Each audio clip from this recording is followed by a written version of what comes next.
سيدنا محمد وعلى آل سيدنا محمد. السلام عليكم ورحمة الله وبركاته.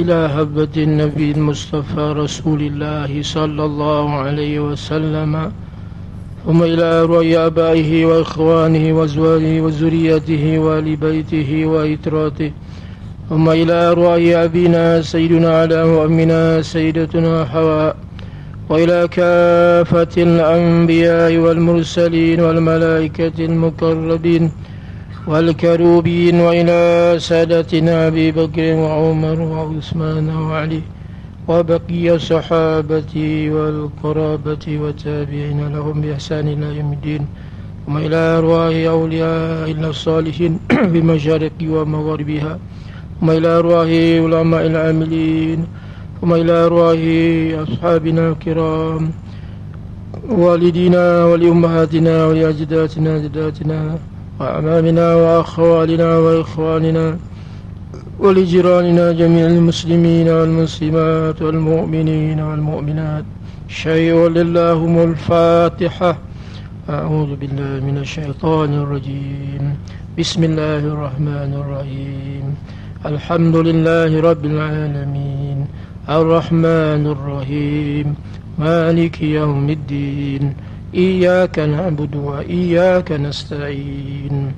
اهدنا الصراط المستقيم، صراط الذين أنعمت عليهم غير المغضوب عليهم ولا الضالين.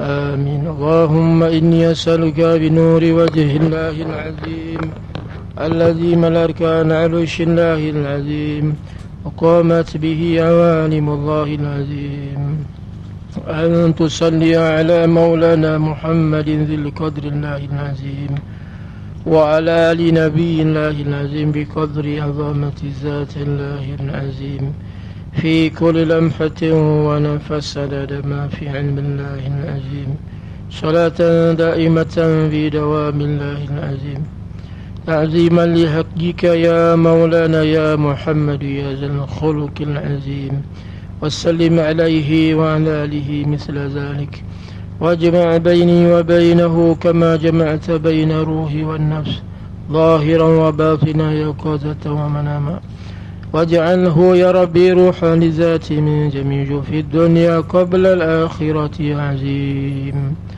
أهلا وسهلا بالحبيب، حبيبنا نعم الحبيب، قلبي يثيب بالحبيب.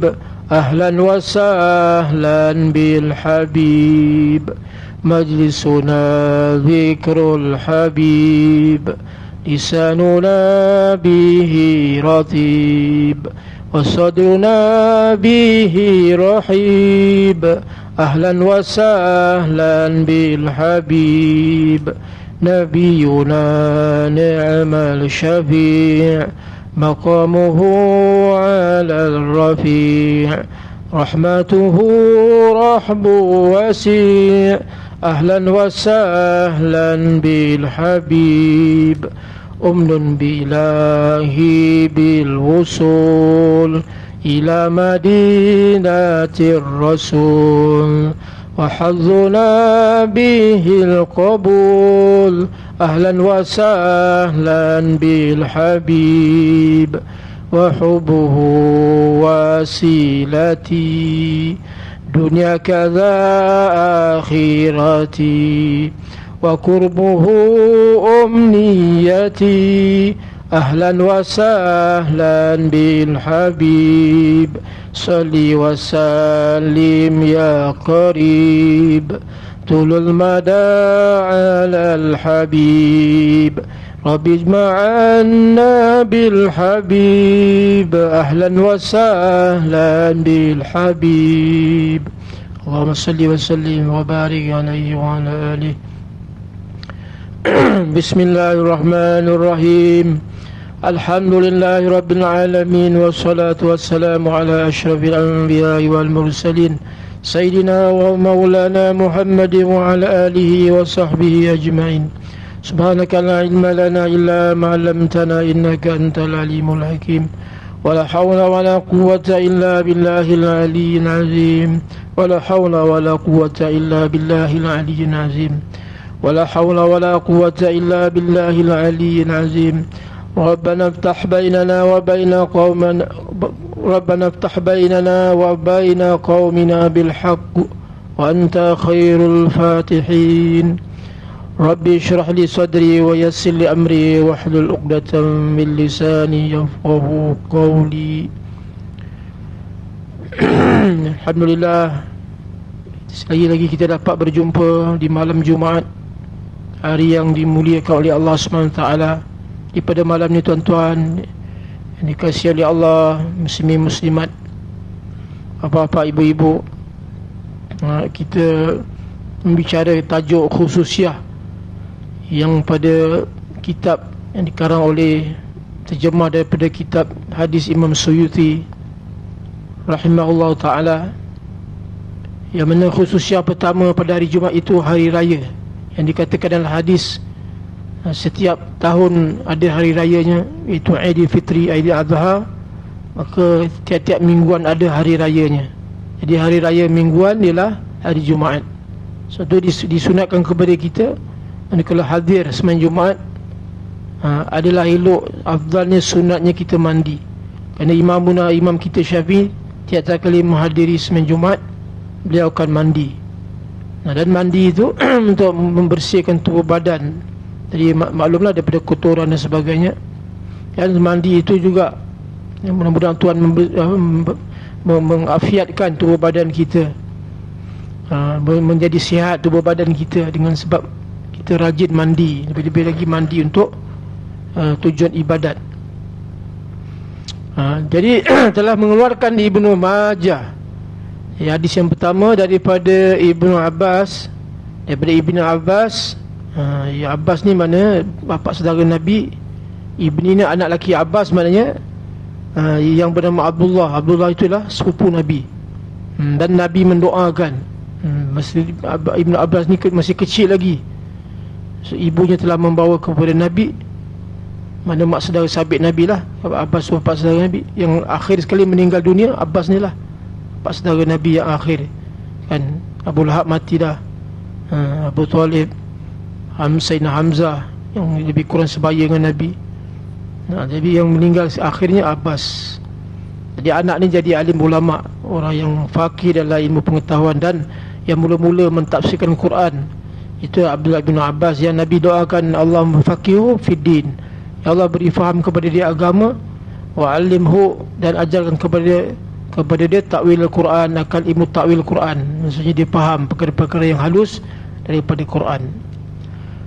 Sabda dia mendengar daripada Nabi, sabda Nabi sallallahu alaihi wasallam, inna hadza yaumu 'id ja'alallahu lil muslimina faman jaa'a ila jum'ati falyaghtasil wa in kana tayyibun falyamassa minhu. Kalau kita baca min satu sedaging lah kan, kita tak baca minhu. Kalau kita wasal bagi sebab kita minhu.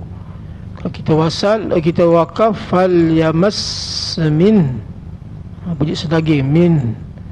Wa alaikum bisiwak.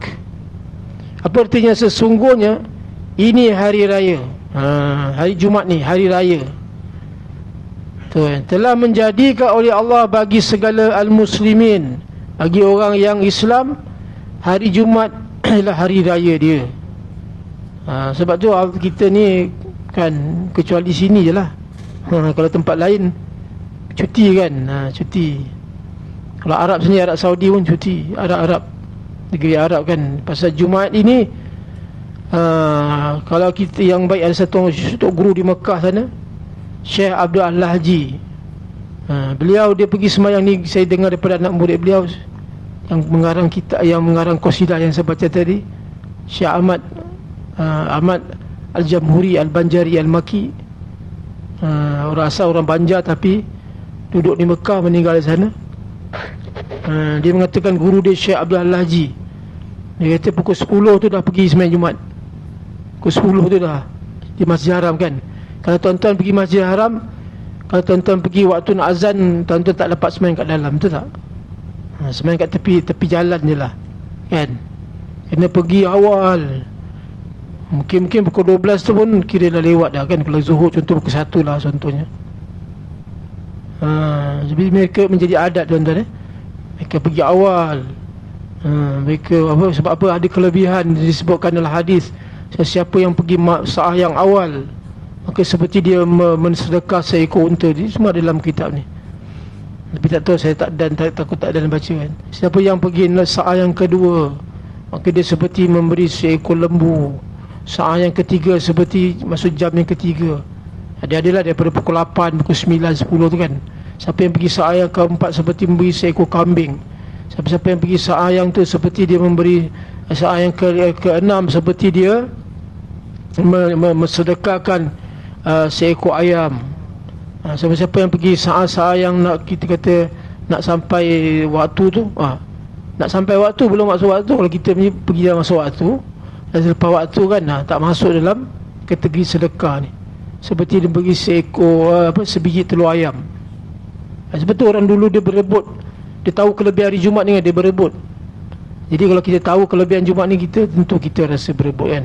Tapi dah tempat kita ni dah biasa. Kalau pergi pukul, orang tengok kalau pergi 10, pukul 11 ke, ni nak mencuri, kan. Kan, dia sangka buruk dah, kan. Jangan, tuan-tuan. Kita sangka baik. Allah dah banyak dah, kan. Kita kata di masjid-masjid surau kita jadi masuk masjid muka masam je. Apa maksud ni muka masam, kan? Takkan kita semua orang datang tu nak mencuri, kan? Kalau kita simpan baik-baik harta masjid surau dalam bilik, tak ada masalah apa. Ini harta di rumah Allah, semua orang boleh masuk, semua orang, kan. Tapi saya tak kata kat sini lah. Saya tengok banyak sebab saya gini, kan, dah kira macam ahli masjid, kan. Kuliah masjid kat surau semua. Kalau orang kenal kita tak apa, kan. Kalau tengah-tengah tu kita nak pergi semain kat masjid yang kita memang buka ada kuliah situ. Jadi bukan apa, ini mentaliti masyarakat kita sudah jadi rosak hati. Jadi macam mana? Jadi kita ni nak jumpa Tuhan, nak bawa hati yang baik. Jadi tujuan kita pergi masjid ni nak sucikan hati kita, kan. Tujuan kita buat ibadat ni ialah, kata Tuan Guru saya lah, niatkan untuk hati, nak bersihkan hati. Kerana ni salah satu wadah untuk kita membersihkan hati kita. Kita hari Jumaat kita sungguh-sungguh minta ampun pada Allah. Kerana hari Jumaat ni, kalau lepas pada maghrib tu dah Tuan buka pintu langit. Ni istimewa hari Jumaat ni. Ni sekarang telah terbuka pintu langit sampai hari Jumaat malam besok. Dan juga dikatakan kelebihan Jumaat, ketika orang meninggal dunia, walaupun dia meninggal dunia lepas zuhur hari Khamis, ni nak kata kelebihan Jumaat, kan. Hari Khamis dia meninggal dunia lepas zuhur, sampai hari Sabtu pagi tu dia panggil kelebihan Jumaat lagi. Dia dapat kelebihan Jumaat. Maknanya tak ditanya dalam kubur, kan. Itu, oleh sebab tu Nabi bersabda lagi, faman ja'al jum'ati falyaghtasil. Apabila dia datang kepada Jumaat tu, hendaklah dia mandi. Tu wa in kana tayyibun, dan jika mandi, dan jika ada bau-bauan maka dia pakai bauan. Maka barang siapa datang kepada Jumaat, maka hendaklah ia mandi, dan jika ada bau-bauan, yang paling eloklah dia ada, maka hendaklah menyentuh ia daripadanya. Maksudnya pakailah bau-bauan supaya jangan didatangkan keadaan yang kita kata bau yang busuk, kan, bau ketiak dan sebagainya, bau-bauan. Kerana orang yang bau-bau Imam Syafi'i mengatakan kalau orang nak tambahkan akal dia, dia makan daging, kan. Salah satu dia makan daging tu menambahkan akal. Tapi tengok kalau musim panas, tak elok sangat kuat makan daging. Tapi kalau kita makan 40 hari daging terus kita makan daging, dia mewarisi keras hati. Dan Sayyidina Ali mengenai ini, perkataan Sayyidina Ali, siapa-siapa yang tak makan daging selama 40 hari, kan, ada setengah orang dia tak makan daging, makan sayur. Orang vegetarian, kan, dia nak jaga hati dia. 40 hari tak makan, mau sentuh sekali daging. Kau tengok nanti, kalau 40 hari tak sentuh daging, nanti takut dia khawatiri jahat perangai, akhlak dia jadi tak baik. Kalau 40 hari seterus-menerus makan daging, jadi keras hati. Itu, jadi ini semua kena ada ilmu. Dan kemudian bau-bauan pula, Imam Syafi'i mengatakan zada aqlahu, akan menambahkan akal dia. Tetapi tengoklah sekarang ni, kalau minyak wangi tu Ada setengah-setengah orang komplain kan, dia minyak wangi ni kadang kan ada kan bau dia jadi bau tengit kan. Jadi kita kena pilih-pilih juga minyak wangi ni. Bauan yang baik seperti oud, gaharu kan, gaharu, apa lagi, ambar, kasturi ambar kan, dia lembut-lembut tu. Sekarang ni banyak-banyak kan bau-bau moden, tapi pastikan jangan ada alkohol lah. Ada pun sekarang ni ada alkohol yang jadi tumbuhan tu tak apa. Jangan alkohol yang jenis binatang. Kerana binatang tu najis, dah tentu najis. Nanti alkohol dia menyebabkan kita bernajis. Kalau tumbuh-tumbuhan masih lagi diperbolehkan. Ada kan alkohol daripada tumbuhan. Lebih baik kita jangan pakai alkohol lah. Kita pakai minyak wangi yang biasa, yang tu kan, yang jual yang oat tu. Biasanya harganya tak murah lah. Tak murah sangat, macam RM5 kan. Kadang-kadang kita nak harga murah tapi bau tu menyakiti. Dan lazim ke atas kamu itu dengan bersugi. Ni apa, ada orang komplain juga. Dia kata kan, ada orang dia kata orang dakwah ni geli. Orang dakwah kan dia bersugi depan-depan, apa nak gelinya kan. Kamu geli dengan sunnah Nabi ke, geli apa, bukan ditunjuk kat kamu itu kan. Sugi dia dah bersihkan dia punya gigi kan, dia dah gosok je macam tu. Dia waktu semayang dia ikut sunnah Nabi. Nabi kata kalau boleh tiap-tiap kali nak semayang, alaikum bisiwak kan, dengan kamu menggunakan siwak, maksud kayu arak, kayu yang jenis kayu arak. Sebab itulah dalam satu peperangan para sahabat tak menggunakan kayu arak, dia tak bersugi, dan yang ada yang tidak sebaik semayang malam, maka gagal dalam peperangan. Kerana menang dalam peperangan kerana ini dua sunnah yang mereka kerjakan. Banyak lagi sunnah Nabi kan, tapi ini sunnah yang mudah. Jadi kalau kita niat, siapa yang menghidupkan sunnah Nabi, man ahya sunnati inda fasadi ummati, siapa yang menghidupkan sunnah aku waktu telah terhapusnya sunnah. Akan orang mengkeji-keji sunnah kan. Bukan sunnah tu pada orang tabligh saja. Kita ni orang biasa pun boleh hidupkan sunnah. Yang kata kalau sunnah ni orang tabligh kan. Jadi kita tak tabligh ke?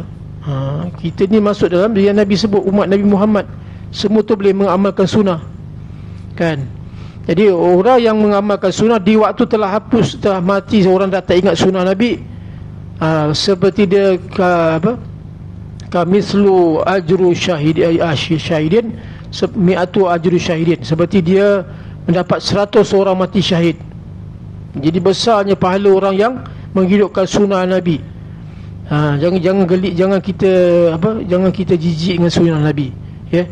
Jangan kita anti dengan sunnah Nabi, waliyazubillah. Kerana sunnah Nabi ni semua ada kejayaan, tuan-tuan. Orang tak dakwah kata ada kejayaan kan, ya, kejayaan dunia akhirat. Ada satu kan, orang tua, orang dah berumur 40 kan, apa hikmah dia pakai tongkat kan. Kita tengok lah, ni untuk orang tua saja pakai tongkat kan. Sebenarnya tongkat tu dia kuatkan pinggang kita tu, dia kuatkan urat-urat kita. Itu sunnah dia, itu hikmah dia kan. Setiap sunnah tu ada dia punya rahsia-rahsia dia yang kita tak tahu kadang-kadang. Nanti orang yang berpuasa kan, Nabi kata sunnahku hari Senin dan hari Khamis puasa. Jadi ada kekuatan situ kan. Sumu tasihu, apa ni, puasalah kamu, nesai kamu sihat. Kemudian Nabi sebut lagi dalam hadis kan, tasaharu, nanti kalau nak puasa bangun sahur. Fa innaha barakatun, kerana waktu sahur itu waktu yang ada barakah dia kan. Walaupun kita makan 2 biji tamar, kita puasa tu kan. Ada budak-budak yang tak mampu puasa, kita ajarkan, kita taruh di perut dia, kita baca ila fi quraisyin ila fihim rihlata syita'i was sayf falyabudu rabb hadzal bait alladhi at'amahum min ju' wa amanahum min khauf. Mudah-mudahan ayat tu jadi tahan dia berpuasa. Ini semua tuan-tuan, semuanya ada rahsia-rahsia yang kita kadang-kadang tak tahu dengan sebab tak duduk dalam majlis para ahli ulama.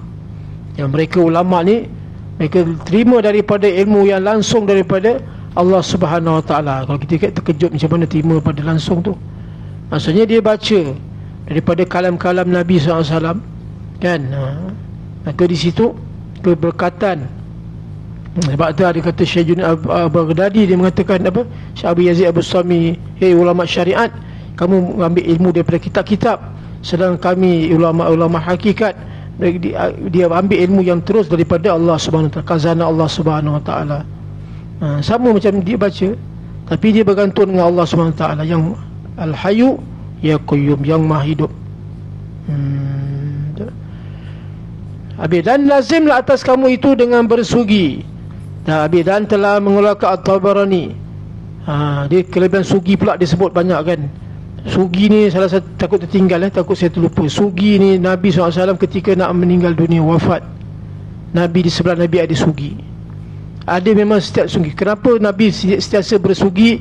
Kerana salah satu syaitan takut dengan sugi. Ini satu hikmah dia. Syaitan kan, sebab tu kita pakai sugi. Kalau apa, dah tinggal kita kata pendek macam tu, kita tanam depan rumah kita, InsyaAllah jin syaitan dia takut.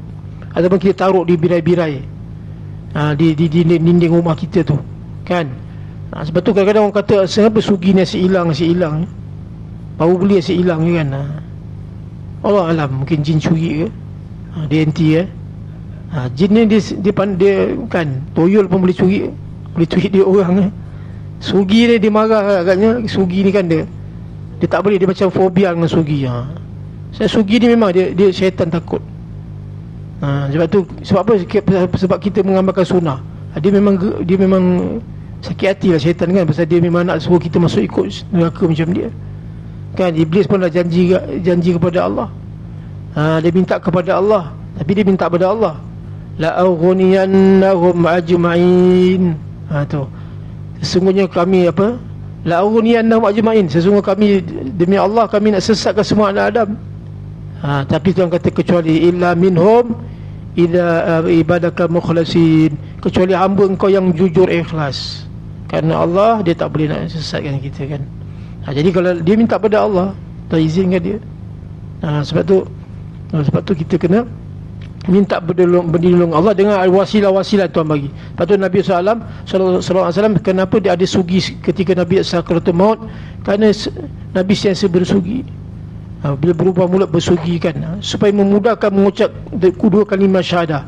Salah satu daripada faedah bersugi ni ialah memudahkan kita mengucap dua kalimah syahadah. Dan supaya apa, syaitan tak berhampir kita. Dia bagi waktu nak nazak tu. Itu salah satu. Banyak lagi kelebihan sugi ni. Banyak. Siapkan badan kan, menguatkan gigi semua. Dan telah mula ke At-Tabarani. Jadi setengah daripada perawi hadis daripada dalam kitab Awsat, daripada Abi Hurairah, Rasulullah SAW bersabda. Abu Hurairah ni nama dia Abdurrahman bin Sakhawi. Abu Hurairah ni digelar dengan Abu, bapa Hurairah, bapa kucing, kerana dia ni gemar beli kucing. Tiap hari dia tasbih kepada Allah 12,000 tuan-tuan. 12,000 bertasbih. Macam mana kehidupan dia. Dia duduk, beliau Abu Hurairah ni duduk di belakang masjid Nabi. Kalau tuan-tuan pergi Madinah, tuan-tuan cari pintu Babu Jibril, masuk ikut pintu, jarang orang tahu pintu tu. Dia betul-betul belakang makam Nabi. Semua orang nak pergi depan makam Nabi kan. Tapi ada belakang tu, kalau tuan-tuan keluar pintu Baqi', kalau terus tu pergi kubur Baqi', jangan terus masuk kiri. Belakang tu ada pintu Babu Jibril. Jadi kat belakang tu, itulah dipanggil tempat duduknya ahli sufah, yang mereka ni menumpang di belakang rumah Nabi. Mereka duduk, kalau sekarang duduk buat pondok-pondok lah, belajar dengan Nabi. Jadi daripada situlah kiasnya ulama buat pondok, buat madrasah, duduk dengan rumah tok guru kan. Jadi sahabat duduk belakang rumah Nabi. Jadi di situ sekarang ni sudah kalau jadi macam masjid, tapi masuk dalam bangunan masjid, tapi dia buat bonggol lah, macam tempat tinggi. Kalau betul-betul belakang makam Nabi tu, itu tempat mihrab Nabi semain tahajud. Dia macam ada bonggol, tempat tinggi lah. Kemudian tempat rendah belakang tu dipanggil ahli sufah, tempat ahli sufah. Jadi Abu Hurairah ni setengah daripada orang yang dipilih oleh Allah menjadi penghafal hadis yang digelar dengan ahli sufah. Yang sufah ni maksudnya orang yang membersih, orang sufi ni mana orang yang membersihkan hati, kerana betul-betul fakir kepada, menjadi fakir kepada hadrat Allah SWT. Apa yang dia makan, apa yang ada, dia tak kisah bab makan. Yang penting ilmu pengetahuan. Itu ada jenis orang, jenis sahabat-sahabat yang begini. Mereka tak keluar perang. Sebab tu sahabat berkomplain. Ada setengah sahabat bukan komplain lah. Sahabat kata, Ya Rasulullah, tak adil lah, kami setengah kami berperang, yang setengah ni kan kami keluar jalan Allah, yang ni duduk. Dia bagi sangka dia duduk, tetapi sebenarnya mereka ni bermujahadah lawan hawa nafsu. Lalu turun firman Allah Ta'ala dalam surah Tak-Silap surah Taubah, la tatrudil ladzina yad'una rabbahum bil ghadati wal 'ashyi yuriduna wajha. Jangan kau halau ya Muhammad. Ketika Rasulullah nak pergi kepada ahli Sufa ni, turunlah Sayyidina Jibril alaihi salatu wasallam, malaikat Jibril turun menyampaikan wahyu daripada Allah SWT yang mengatakan, jangan kau halau ya Muhammad mereka yang mereka yang menghafal hadis, yang berjuang di jalan Allah SWT. Kadang mereka ini mengumpulkan, kalau tidak ada orang yang mengumpulkan hadis-hadis ni, maka masyarakat akan jadi jahil, tak ada siapa yang nak ajar. Jadi sebahagian berperang, sebahagian berperangan hawa nafsu. Kedua-duanya berperang hawa nafsu kan. Dua-duanya tu ada kepentingan. Macam kita ke tuan-tuan, Islam ni macam orang main bola tuan-tuan. Kita buat misal saya buat misal seperti orang pasukan bola. Jadi misalnya tak berapa elok kan, Nabi nak segera faham pasal kalau pasukan main bola ni semua orang tahu, orang lelaki lah kan. Pasukan bola ni adakah semuanya jadi penyerang, ataupun kita tanya adakah semua jadi sayap kanan, sayap kiri, pertengahan dan pertahanan? Tentu kita katakan sebahagian jadi pertahanan, sebahagian jadi penjaga gol. Jadi begitulah kita dalam Islam, seperti satu pasukan kan. Ada yang serang, ada yang bertahan, ada yang begitulah. Ada yang ahli hadis, ini ahli tafsir kan, ini ahli kitab, ahli fiqh. Jadi semua hakikatnya bergabung. Ada NGO kan, ada yang buat kerja masyarakat, ada yang berdakwah kan. Jadi masing-masing ada peranan dia. Jadi kalau kita tak kenal sini, ini yang masalah, kita akan bergaduh kan. Kamu tak buat kerja, aku buat kerja, ni semua kan. Jadi kita kena faham di mana situasi yang Tuhan letakkan. Jangan kita seperti orang yang seperti seorang kuli, seorang pekerja yang disuruh menjadi tukang kebun, kita nak pergi jadi pemandu pula. Bos dia suruh jadi tukang kebun, dia nak jadi pemandu. Itu yang si driver ni pula, dia nak jadi tukang masak pula. Orang suruh jadi bawa kereta, awak bawa kereta, nak pergi. Jangan bertukar-tukar tuan-tuan, ikut skrip yang Tuhan dia buat untuk kita. Itulah maksud dan takdir Allah Subhanahu Wa Taala. Gitu. Kemudian dalam Abu Hurairah mengatakan, bersabda Nabi SAW pada satu Jumaat, mana sekarang ni ada malam Jumaat kan, daripada satu Jumaat ke satu Jumaat yang lain, ma'asyiral muslimin, inna hadza yaumun ja'alallahu lakum 'ida waqtasilu wa 'alaikum bisiwak. Hadis yang lebih kurang sama juga seperti di atas. Wahai sekalian muslimin, sesungguhnya ini satu hari yang telah menjadikan oleh Allah Ta'ala bagi kamu hari raya. Maka kita kena anggap seperti hari raya. Hari raya puasa lambat lagi kan, boleh ada kata lambat lagi, hidup kita tak tahu kan. Tapi hari raya tiap-tiap minggu ada dah. Jadi kita jadikan seperti hari raya. Mana kita ada baju yang paling cantik, kita pakai baju cantik kan. Kita bersedekah kalau nak pergi sembahyang Jumaat tu kan. Beriang hati kita. Maka mandi oleh kamu, dan kalau boleh kita mandi, dan lazim atas kamu itu dengan bersugi. Dan kalau kita tahu kan, dalam satu bersugi itu maknanya termasuklah orang yang bergosok gigi kan. Sebelum pergi sembahyang tu bergosok gigi. Kalau dia malu bawa sugi, dia gosok gigi lah. Tak ada masalah. Jadi semuanya sebelum pada ini, kalau kita kata bukan hari Jumaat kan, kita disunatkan berehat, dipanggil Qailulah. Qailulah ni panggil salah satu daripada awet muda. Kalau segi dunia dia, orang kalau nak awet muda, nak kelihatan muda, dia mandi kan waktu sebelum sebelum subuh lah, waktu sahur tu. Dan salah satunya juga orang yang tidur, dia berehat atau sekongkolnya dia tak keluar rumah pada waktu sebelum zuhur. Waktu zuhur tu sebelum, jangan pergi tengah terik tu kita keluar, tu orang kita legam kadang-kadang kan. Lebih-lebih tengah-tengah laut pula. Hari tengah-tengah hari di tengah laut. Itu yang hitam tu kan. Jadi sebenarnya waktu tu waktu rehat. Tetapi kecuali hari Jumaat. Hari Jumaat dia punya qailullah dia, rehat dia ialah sebelum asar. Habis itu. Kemudian khusus yang kedua, makruh puasa pada hari hal keadaan ketunggalan. Kerana hadis yang sahih disebutkan asy-syaikhaini, mana kalau sebut syaikhan ni dua guru, iaitu Imam Bukhari wal Muslim. Diwakilkan daripada Abu Hurairah radhiyallahu anhu, sesungguhnya Nabi SAW bersabda, la yasumunna ahadukum yaumal jum'ah illa an yasuma qablah au ba'dah. Mana tiada puasa, mana ini jangan kamu berpuasa oleh seorang daripada kamu pada hari Jumaat, melainkan bahawa puasa ia sebelum daripadanya, jadi sebelum hari Khamis tu dia puasa dah, atau kemudian daripadanya, maknanya ataupun dia puasa hari Sabtu. Jangan ditunggalkan Jumaat. Kerana Jumaat itu, apa makna Jumaat? Jumaat ni maksudnya daripada jama'ah. Jama'a yajma'u Jum'atan. Jum'ah mana hari yang berhimpun, hari yang berimpun. Jadi kalau kita berhimpun, contohlah kan, apa ni, saudara-saudara kita datang, tiba-tiba kita puasa, baru tak seberapa sedap kan. Lepas tu, tetapi hukumnya boleh puasa. Bahkan kalau kita apa, kita nak semuanya puasa Nabi sebut jangan kita tunggalkan dia, makruh. Mana kita puasa Jumaat saja, mana kita puasa hari Khamis dan Jumaat, ataupun Jumaat dengan Sabtu, jangan tunggalkan. Tu. Habis itu kemudian, dan telah mengeluarkan Al-Bukhari daripada Juwairiyah Ummul Mukminin, bin isteri Nabi Juwairiyah Ummul Mukminin radhiyallahu anha, sesungguhnya beliau mendengar Nabi SAW masuk masuklah di atasnya, mana dia lihat Nabi tu, Nabi datang di atasnya pada hari Jumaat.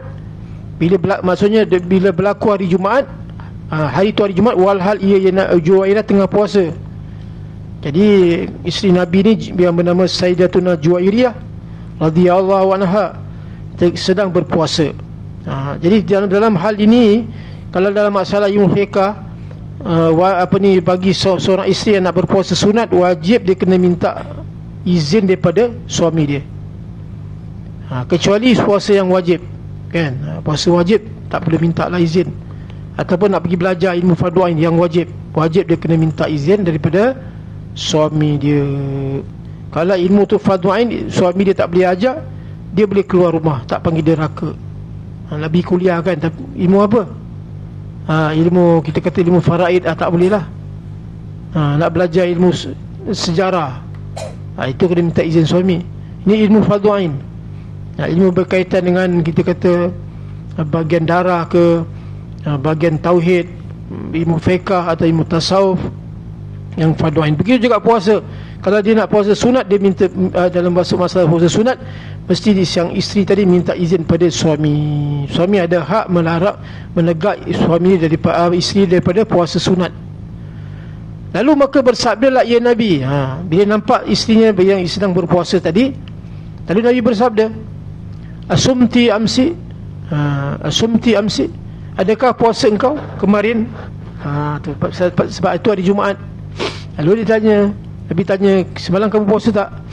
Maka jawablah ia isteri Nabi yang bernama Juwairiyah tadi, tiada, tak puasa. Bersabda ia, aturi dina antasumi ghadan, adakah engkau menghendaki bahawa puasa pada esok hari? Nabi cerdik kan, Nabi tak kata besok puasa, tak ada. Aturi dina, Nabi cakap dengan lemah lembut, antasumi ghadan, adakah kamu nak puasa besok? Sebab dia kata hari ini dia puasa, jadi hari Jumaat. Nabi tanya, semalam kamu puasa tak? Tadi Nabi kata, adakah kamu nak puasa besok?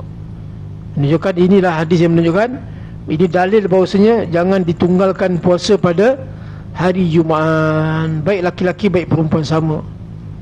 Adakah engkau menghendaki bahawa puasa pada esok hari? Lalu jawablah ia, tiada. Bersabdalah ia Nabi, faftiri, minta maaf, faftiri, maka berbuka olehmu. Yang ini hari ini pun jangan engkau berpuasa maksudnya. Jadi kalau kamu tak nak puasa esok, jangan puasa. Jadi pada sini juga ini menunjukkan apa? Dalil bahawasanya, hadis ini menunjukkan bahawasanya wajib kena minta izin suami. Kalau suami tegah boleh wajib boleh kena buka. Sebab Nabi kata faftiri, di sini Nabi suruh buka. Jadi mana Nabi dah bagi dua jalan kan. Satu, jangan tunggalkan puasa. Satu, puasa sunat boleh dengan kuasa veto suami tadi. Kalau suami suruh buka, buka. Ini puasa sunat. Kalau puasa wajib, taklah, tak wajib lah. Maka buka olehmu, yakni hari ini pun jangan engkau puasa. Dan ayat lagi terus, dan telah mengeluarkan oleh Al-Hakim daripada Junadah bin Abi Umayyah Al-Azdi berkata, dakhaltu ala Rasulillah sallallahu alaihi wasallam fi nafarin min Azdi yaum al-jum'ah fada'ana ila ta'amin baina yadayhi fakulna inna siyamun qala asumtu amsi kulna la qal fatasumuna ghada kulna la qala faftiru thumma qal la tasumu yaumal jum'ah munfarida. Masuk aku ke atas Rasulullah sallallahu alaihi wasallam satu nafar dan satu kabilah daripada kabilah Azdi. Jadi Arab ni banyak kabilah, nama-nama kabilah lah. Kabilah Abu Manaf, kabilah Bani Hashim, kabilah Bani Muttalib, kan banyak. Jadi ada satu kabilah dalam Arab ni, dalam Arab Quraisy, yang bernama kabilah Al-Azdi. Jadi ketika itu mereka masuk bersama. Yang meriwayatkan hadis ni ialah siapa? Daripada Junadah bin Abi Umayyah Al-Azdi. Ini maksudnya dia punya suku dia. Macam kita lah, ada suku Jawa, Banjar kan, ada apa, Bawian, ada macam-macam. Jadi mereka Arab begitu juga, banyak suku-suku, kaum-kaum dia. Lalu dia jadi dia masuk kepada Rasulullah pada hari Jumaat, maka menyeru ia akan kami kepada makan di hadapannya. Maka kami, sesungguhnya kami puasa. Jadi orang-orang kabilah-kabilah dia ni ajak makan lah. Dan mereka datang kampung mereka ajak makan. Jadi sedangkan mereka berpuasa. Lalu ketika itu Nabi ada, maka bersabda dia, Nabi, adakah puasa kamu kemarin? Maka menjawab kami, tiada. Maka bersabda ia, maka adakah puasa kamu esok hari? Jawab kami, tiada. Kami pun tak nak besok semalam pun kami tak puasa, ini pun tak puasa. Lalu Nabi bersabda, sabda Nabi SAW, maka berbuka oleh kamu, elok kamu buka lah. Menunjukkan apa? Makruh puasa hari Jumaat dalam hal keadaan dia ketunggalan, tunggal. Kecuali puasa qada. Dah besok dah masuk hari lain dah. Hari itu last sekali kan, yang kita tertinggal. Walaupun itu hari Syak kan, hari Syaban, besok dah Ramadan, tak boleh kalau orang perempuan lah. Dia kecuali itu dia boleh puasa. Ini masa puasa sunat. Begitu juga orang nak puasa Syaban. Orang nak puasa Syaban, dia tak puasa pada awal 1, 2, 3 pada Syaban ni kan. 15 hari bulan pun itu hari dia tak puasa. Tiba-tiba dia nak puasa sunat hari 16, haram. 16 Syaban dia nak puasa, sedangkan 15 dia tak puasa. Itu kecuali puasa yang dia lazimi lah, Isnin Khamis ada. Sebab apa, kalau orang puasa bulan Syaban, kalau dia nak puasa lepas 15 tu, dia puasa dia tak bertinggal. 16 dia kena puasa, 17 dia kena puasa, 18 dia kena puasa. Satu kali tinggal dah habis, dia tak boleh puasa lagi. Ini maksudnya puasa sunat. Kalau puasa yang dia melazimi seperti puasa Isnin Khamis itu tak ada masalah. Ataupun puasa yang dinazarkan.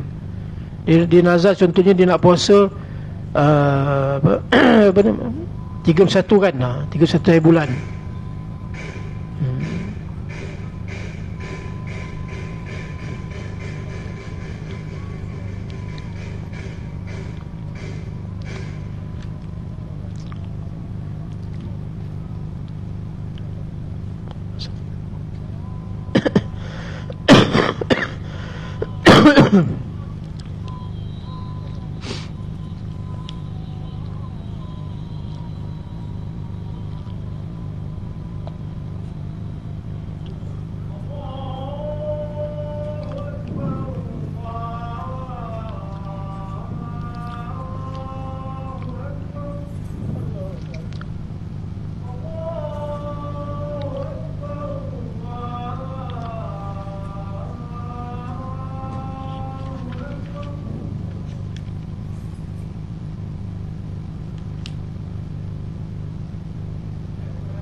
لا حول ولا قوة إلا بالله.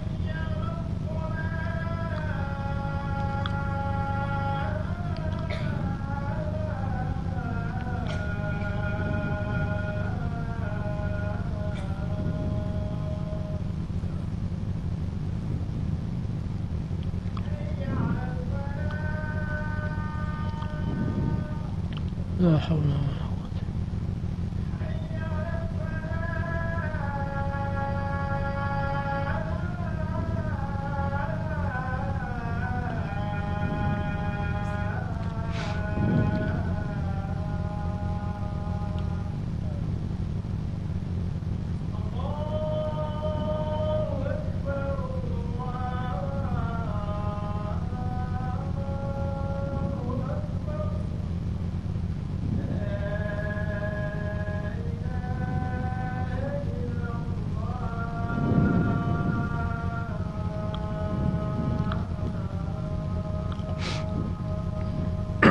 لا إله إلا الله محمد رسول الله صلى الله عليه وسلم.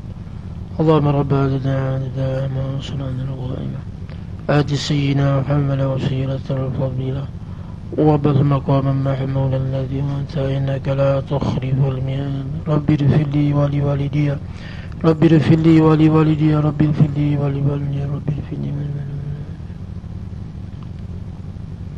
Alhasil kesimpulannya, hari Jumaat ialah hari yang dikatakan hari kemuliaan di sisi Allah, dan hari yang dimustajabkan doa, dan hari yang diterima amal ibadat anak-anak Adam, dan hari yang diperintahkan kita supaya memperbanyakkan selawat, dan lebih lagi bulan Syaban yang diturunkan firman Allah Ta'ala, Inna Allaha wa malaikatahu yusalluna ala nabi Ya ayyuhalladzina amanu sallu alaihi wa sallimu taslima.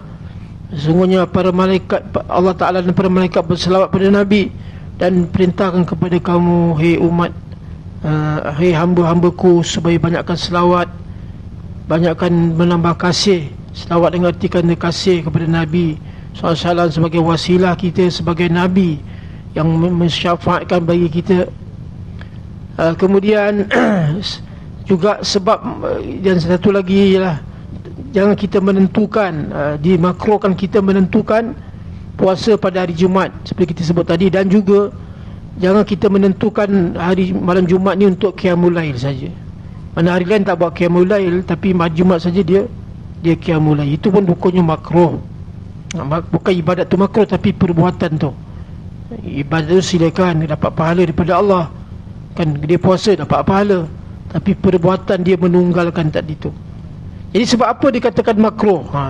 Akhir saya nak baca hadis yang akhir pada malam ni insya-Allah. Kenapa makruh? Kita menunggalkan apa sebab dia makruh tu? Bukan saya saja, sebab ada sebab dia. Yang dikatakan hari Jumaat itu kata apa, jangan menunggalkan hari Jumaat itu hari raya, sebab hari Jumaat itu ialah hari raya. Kalau hari raya orang datang kepada kita, rumah kita kan, tiba kita puasa, jadi hampalah orang ni kan. Macam hari raya kan, wajib kita buka. Dan hari raya yang pertama tak boleh kita kan, haram kita puasa. Tapi kita hari ni bila sebab hari raya, sebulan raya kan. Kalau orang Mekah sana, orang Arab, hari raya dia 2 kali saja. Raya Syawal lah. Raya pertama dia raya, hari raya kedua dia tutup pintu dah, dia puasa sampai raya 6. Hari raya 6 tu dia buat besar-besaran. Itu orang Arab kan, dia buat kemah kan. Dia jadi 2 kali raya saja dia. Raya pertama dengan raya 6. Raya 6 tu lagi hebat. Dia bagilah, nanti dia buat apa ni, apa, cabutan betul, apa macam kita buat event lah kan. Anak-anak yang puasa penuh dia bagi hadiah. Itu cara budaya orang Arab, orang-orang Melayu di Mekah sana yang dah jadi Arab kan. 2 kali dia fikir dah faham dah.